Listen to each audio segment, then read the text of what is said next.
I have been a colonial transit clerk for 19 years. I know how to make things disappear. That is the honest way to describe the job. Every way station in the Reach runs on paperwork, and paperwork is not really a record of what happened. It is a record of what you have decided to say happened. A crate arrives dented and half its contents ruined by water ingress. I write, contents within acceptable spoilage tolerances, and the shipping company pays no penalty, and the settlement at the far end receives less than it was promised, and nobody files a complaint because nobody has a copy of what was originally promised.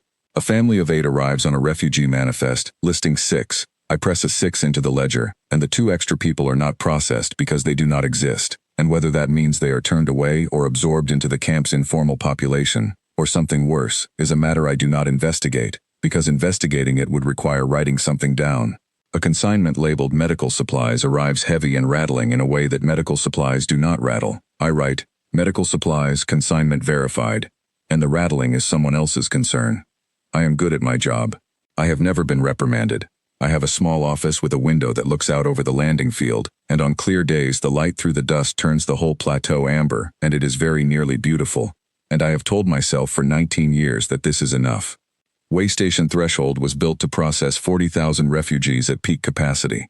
In the last 6 months of the Imperial Resettlement Campaign, it processed 212,000. By the time I am talking about, the final audit, the one that ended everything I had built, there were perhaps 9,000 left in the camp, the ones who had nowhere confirmed to go, the ones whose paperwork was incomplete, the ones who were old or ill or had children who were ill, the ones who had simply fallen through the floor of every system that was supposed to catch them. The wardens had given the camp a closing date, 30 days to resolve every outstanding case.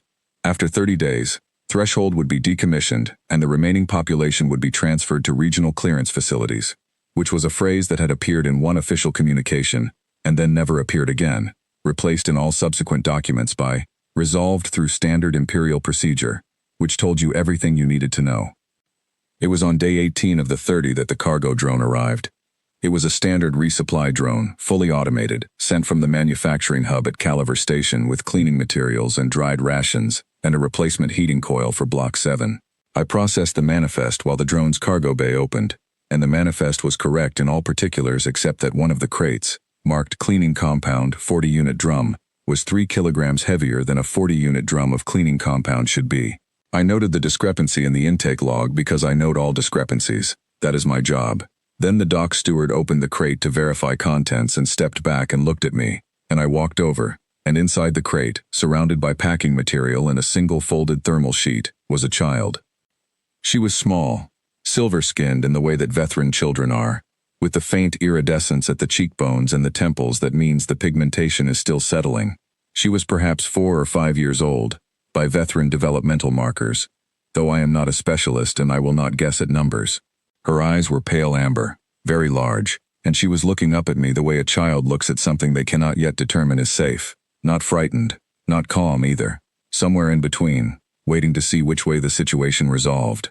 She had a small cloth bundle tied to her wrist with a strip of the thermal sheet material. Someone had done that for her. Before putting her in the crate, someone had made sure she had something to hold on to, and she held it against her chest with both arms and watched me.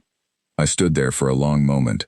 The dock steward was watching me. There were 2 camp security officers standing at the far end of the bay, near the gate, and they were watching me too. Under Imperial Transit Code, an unregistered person arriving at a way station via cargo conveyance is classified as a freight irregularity and transferred to holding for processing.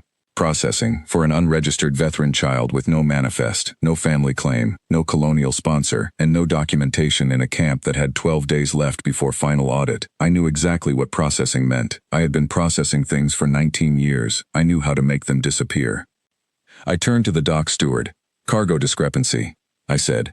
Nil value. Log it as administrative error and reroute to temporary storage pending review.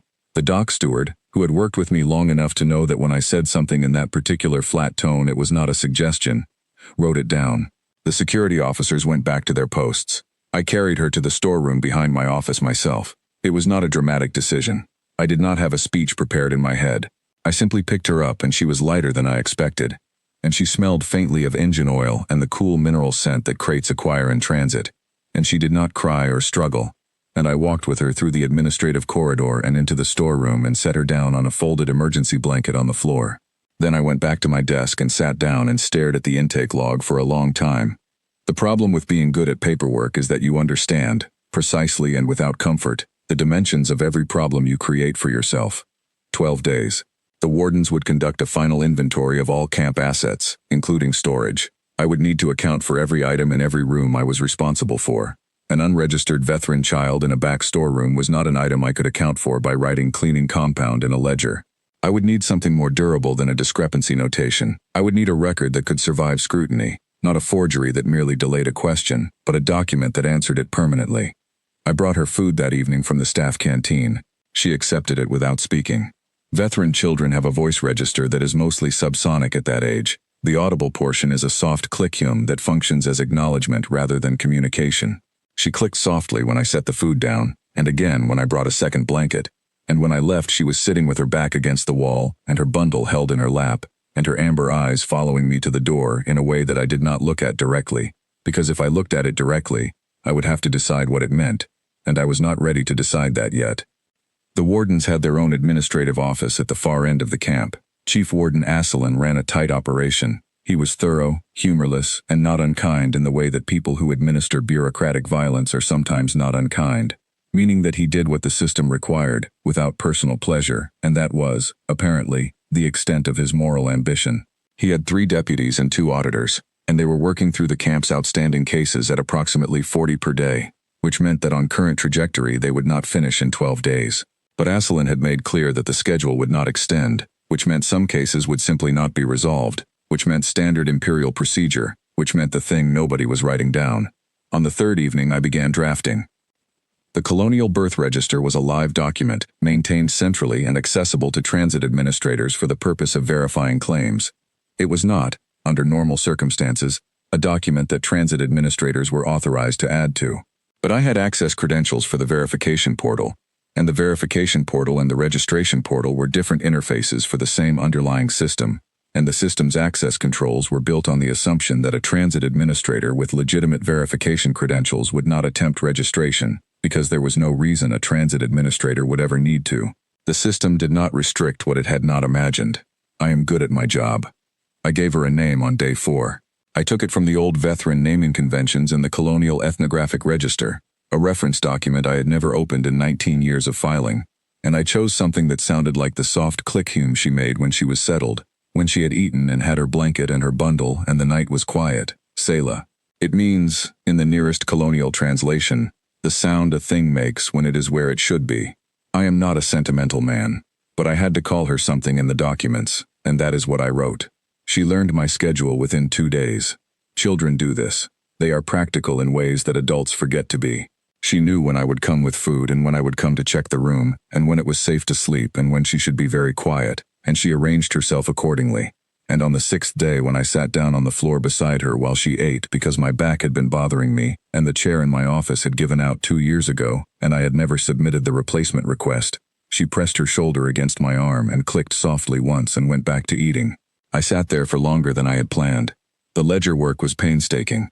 I was building a record backward from the present. A birth entry, a family registration, a colonial residency claim, a sponsor authorization, a transit clearance, each document referencing the ones before it. The earlier documents backdated through the system's historical entry function, which existed for correcting data entry errors, and which I had never used for anything except correcting data entry errors. It took everything I knew about how the system stored and cross-referenced records. 3 of those nights I worked until the plateau went gray with early light. On day 9, Asselin came to my office for a routine check. He was looking at processing numbers. He wanted to know if I had any outstanding irregularities that would affect the final count. I told him I had a cargo discrepancy from the day 18 drone delivery, currently under administrative review, unlikely to affect the count. He wrote it down. He asked if I could resolve it before the final audit. I said I expected to. He thanked me for the thoroughness of my records. He had reviewed the camp's administrative logs and found mine the most complete, and left. That evening I brought Selah an extra portion of rations because I had taken mine at my desk and was not hungry, and she ate all of it and then looked at me for a long time with her amber eyes, and then did something I had not expected.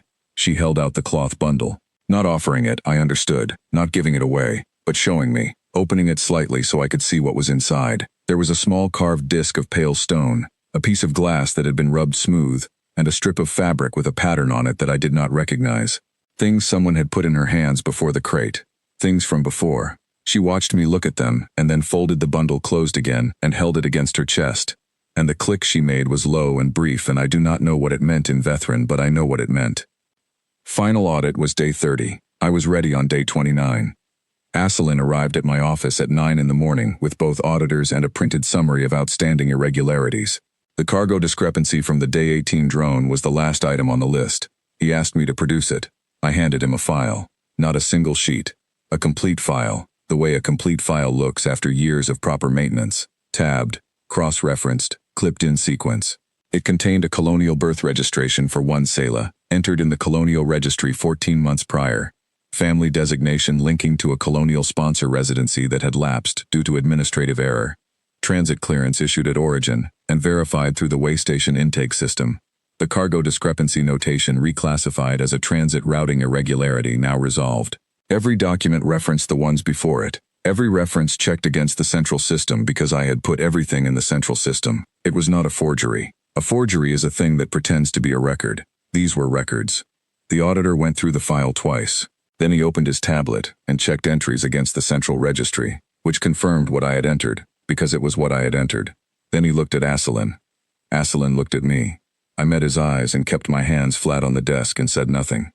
He was a thorough man. He understood paperwork. He looked at the file for a long moment, not at the contents which he had reviewed, but at the file itself, at the weight of it in his hands, at what it represented about the amount of time and care that had gone into its construction. He was a man who had spent his career making the system work, and he could recognize, I think, when the system was being made to work by someone who understood it at least as well as he did. What he could not do, and I believe he knew this, was prove otherwise, not quickly, not in the time he had, not against a record that had been entered 14 months ago and cross-referenced correctly in a live government database. He handed the file back to me. He told one of the auditors to mark the discrepancy resolved. He picked up his case and left. I sat at my desk for a while after they were gone. The morning light was coming through the window at its amber angle, the way it does when the dust is right, and the landing field was quiet, because the last departure had been 2 days ago and there were no more scheduled. The camp was effectively closed. The remaining population was transferring in groups to the southern hub, where I had been told their cases would be processed under standard imperial procedure, and I had not done anything about that except one thing.